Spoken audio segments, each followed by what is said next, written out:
In this video, we'll talk about the principle of two weaknesses. The principle of two weaknesses, a concept that can be used in both the middle game and the end game, states that the creation of a second weakness or advantage stretches the enemy's ability to resist to unmanageable proportions. Some types of weaknesses are weak squares, weak pawns, lack of space, uncoordinated pieces, unsafe king, and many more. Let's put it this way. If someone has only one problem to take care of, most of the time, he may be able to do everything he can to sustain himself and continue to fight. But if another problem arises, a second weakness, all of these resources may become less efficient to manage both at the same time. Worse, if a third weakness comes.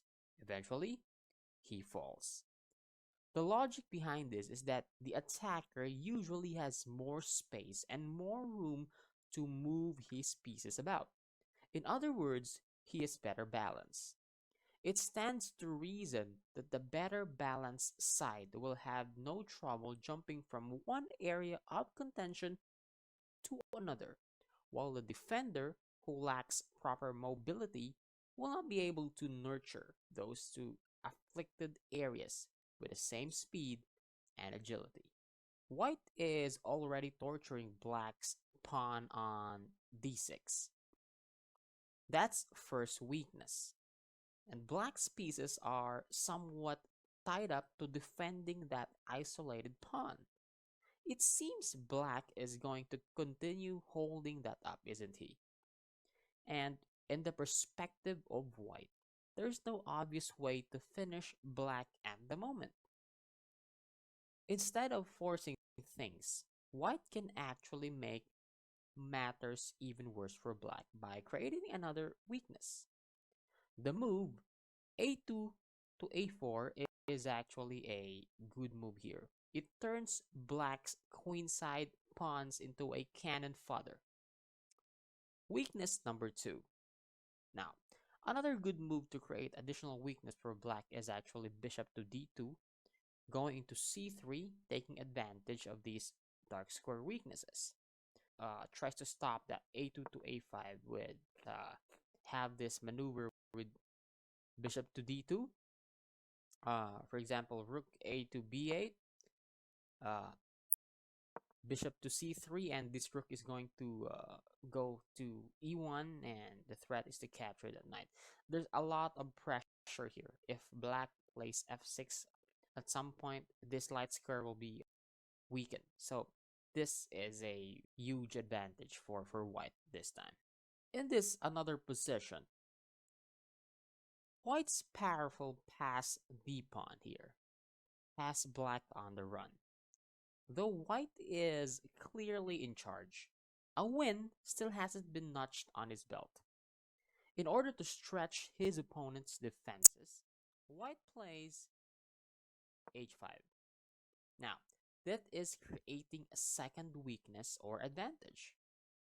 When black player suddenly has to concern himself with king's safety, the threat of this move h5 is also accompanied by this push to h6 if that is being ignored, and a threatened mate on g7, of course, places black's game in some state of chaos. In this third position, white is already taking advantage of his more active minor pieces. Black is having a problem with his pinned knight here, but white still needs to improve his position even further to deteriorate black's position by creating a second weakness to his opponent.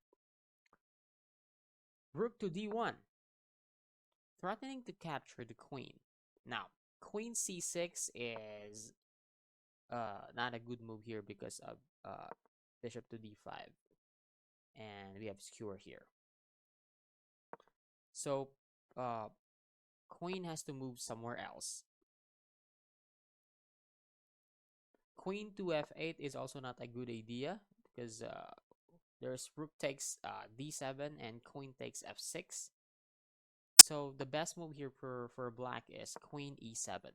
But white continues to provide this harassment on black's queen, so to speak.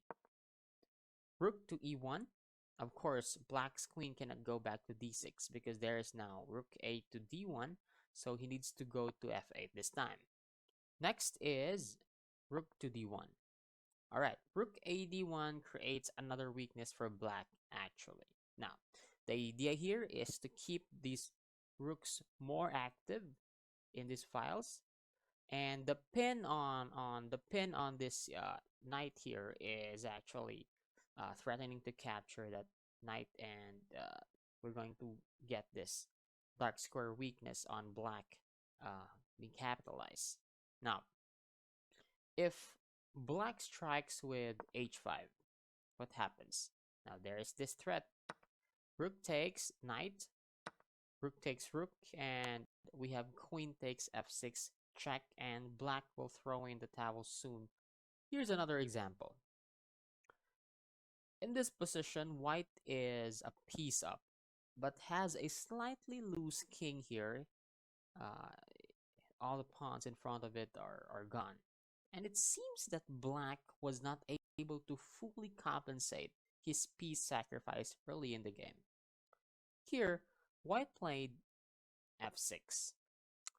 Now that is to expose black's king and open the diagonal for his bishop, of course. Now, the idea is that if black captures it with g takes f6, then there's king f2, and this is a huge problem for white. Too powerful, or I mean, huge problem for black. Too powerful threat is rook g3. Okay, if king h8, there is this rook d1, queen g5 to protect the pawn. I think we have this queen d1 here, trying to trap that queen there with h5. Rook j8 is not a problem because there is rook e to h3, and this pawn is going to fall. All right, so let me go back. In the actual game, black played another bad move actually, g5. Now, it seems that there's no obvious way to proceed for white.